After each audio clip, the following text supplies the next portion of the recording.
नमस्कार दोस्तों, एक बार फिर से आपका स्वागत है त्रिनेत्र मुक्तिधाम में।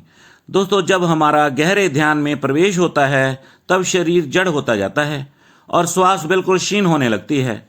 असल में जब हम ठीक संतुलन पर पहुंचेंगे, बैलेंस पर पहुंचेंगे, जिसको हम समाधि कहें, उस पर पहुंचेंगे तो श्वास बंद हो जाएगी। लेकिन हमें श्वास बंद होने का कोई ख्याल नहीं है कि उसका मतलब क्या होता है। अगर अभी हम अनुभव भी करें तो हम बंद करेंगे। यह अनुभव वह अनुभव नहीं है। श्वास चल रही है, हमने रोक ली, यह एक बात है। श्वास बाहर जा रही है, श्वास भीतर आ रही है, ये दो अनुभव हमारे हैं।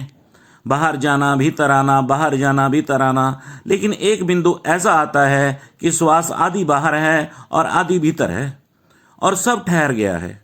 इस अवस्था को महात्माओं ने जीवित मरना कहा है और यही असल समाधि की अवस्था है। तो कुछ क्षण ऐसे आएंगे ध्यान में जबकि तुम्हें लगेगा कि श्वास ठहर तो नहीं गई, कहीं बंद तो नहीं हो गई, कहीं मर तो नहीं जाऊंगा। बिल्कुल ऐसे क्षण आएंगे। जितना तुम गहरे में जाओगे उतना इधर श्वास के कंपन कम होते चले जाएंगे, क्योंकि उस गहराई पर तुम्हें ऑक्सीजन की कोई ज़रूरत नहीं है। उसकी ज़रूरत थी बिल्कुल पहली चोट पर। यह ऐसा ही है जैसे कि मैंने चाबी लगाई ताले में और ताला खुल गया। अब मैं चाबी लगाए ही थोड़े चला जाऊंगा। चाबी बेकार हो गई, वह ताले में अटकी रह गई, मैं भीतर चला गया। तुम कहोगे कि आपने पहले चाबी लगाई थी, अब आप भीतर चाबी क्यों नहीं लगा रहे हैं? वह चाबी लगाई ही इसलिए थी कि वह द्वार पर ही उसकी ज़रूरत थी। जब तक तुम्हारे भीतर जगी नहीं है कुंडलिनी, तब तक तो तुम्हें श्वास की चाबी का जोर से प्रयोग करना पड़ेगा। लेकिन जैसे ही वह जग गई, यह बात बेकार हो गई। अब तुम भीतर की यात्रा पर चल पड़े हो और अब तुम्हारा शरीर बहुत कम श्वास मांगेगा। यह तुम्हें बंद नहीं करनी है, यह अपने आप होने लगेगी, धीमी धीमी और धीमी। और ऐसे क्षण आएंगे बीच बीच में, झलक आएगी ऐसी कि जैसे सब बंद हो गया, सब ठहर गया। समाधि जीवन का नहीं, अस्तित्व का अनुभव है। असल में वह जो क्षण है जब श्वास बिल्कुल ठहरी हुई है, ना बाहर जाती है ना भीतर आती है, वह परम संतुलन के जो क्षण है, वही समाधि का क्षण है। उस क्षण में तुम अस्तित्व को जानोगे, जीवन को नहीं। इस फर्क को ठीक से समझ लेना। जीवन की जानकारी तो श्वास से ही बंधी है। जीवन तो ऑक्सीडाइजेशन ही है, वह तो श्वास का ही हिस्सा है। लेकिन उस क्षण तुम अस्तित्व को जानोगे जहाँ श्वास भी अनावश्यक है, जहाँ सिर्फ होना है, जहाँ पत्थर हैं, पहाड़ है, चांद है, तारे हैं, जहाँ सब ठहरा हुआ है, जहाँ कोई कंपन भी नहीं है। उस क्षण तुम्हारे श्वास का कंपन भी रुक जाएगा। वहाँ श्वास का भी प्रवेश नहीं है, क्योंकि वहाँ जीवन का भी प्रवेश नहीं है। वह जो है जीवन के भी पार है।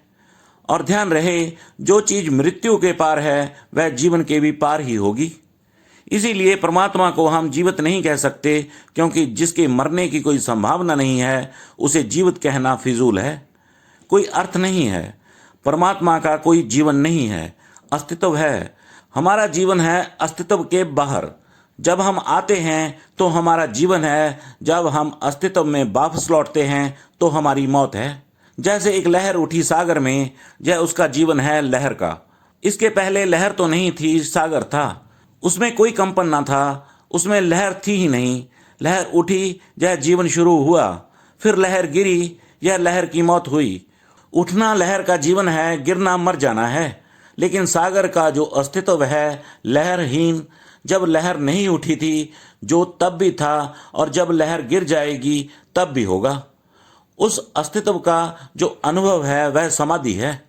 सह समाधि की अवस्था में जो व्यक्ति जीता है उसकी श्वास की अवस्था बहुत ही रिदमिक हो जाती है, बहुत लयबद्ध हो जाती है, संगीत पूर्ण हो जाती है। और बहुत सी बातें होती हैं जो आदमी 24 घंटे ही सह समाधि में है, वह जिसका मन डोलता नहीं, इधर उधर नहीं होता, जैसा है वैसा ही बना रहता है, जो जीता नहीं बल्कि अस्तित्व में होता है। ऐसा जो आदमी है उसकी श्वास एक बहुत ही अपने तरह की लयबद्धता ले लेती है। और जब कुछ भी नहीं कर रहा है, बोल नहीं रहा, खाना नहीं खा रहा, चल नहीं रहा, तब श्वास उसके लिए बड़ी आनंदपूर्ण स्थिति हो जाती है। तब सिर्फ होना, सिर्फ श्वास का चलना इतना रस देता है जितनी कोई और चीज़ नहीं दे सकती। और बहुत संगीतपूर्ण हो जाती है, बहुत नादपूर्ण हो जाती है श्वास। उस अनुभव को थोड़ा बहुत श्वास की व्यवस्था से भी अनुभव किया जा सकता है। इसीलिए श्वास की व्यवस्थाएं पैदा हुई हैं कि जैसा सहज समाधिस्थ व्यक्ति की श्वास होती है, जिस रिदम जिस संद से चलती है, उसी संद से दूसरा आदमी भी अपनी श्वास चलाए तो उसे शांति का अनुभव होगा। इसीलिए सब प्राणायाम इत्यादि की अनेक व्यवस्थाएं पैदा हुई। यह श्वास की तमाम विधियां समाधिस्थ लोगों के पास उनकी श्वास की लयबद्धता को देखकर पैदा की गई हैं। थोड़ा परिणाम होगा और सहायता मिलेगी।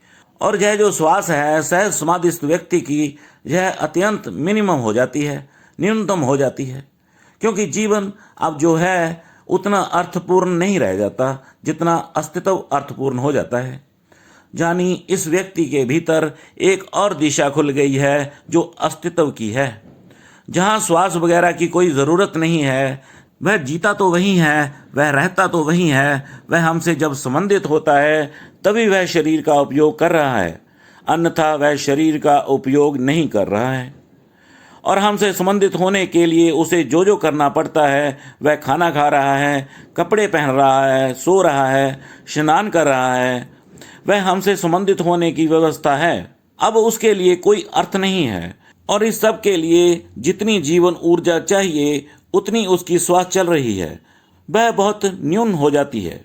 इसीलिए बहुत से संत महात्मा पहाड़ों के शिखर पर कम ऑक्सीजन की जगह में भी जीवित रह सकते हैं।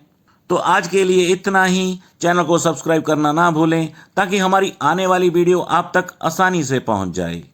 भगवान जी आपको हमेशा स्वस्थ और खुश रखें। नमस्कार दोस्तों।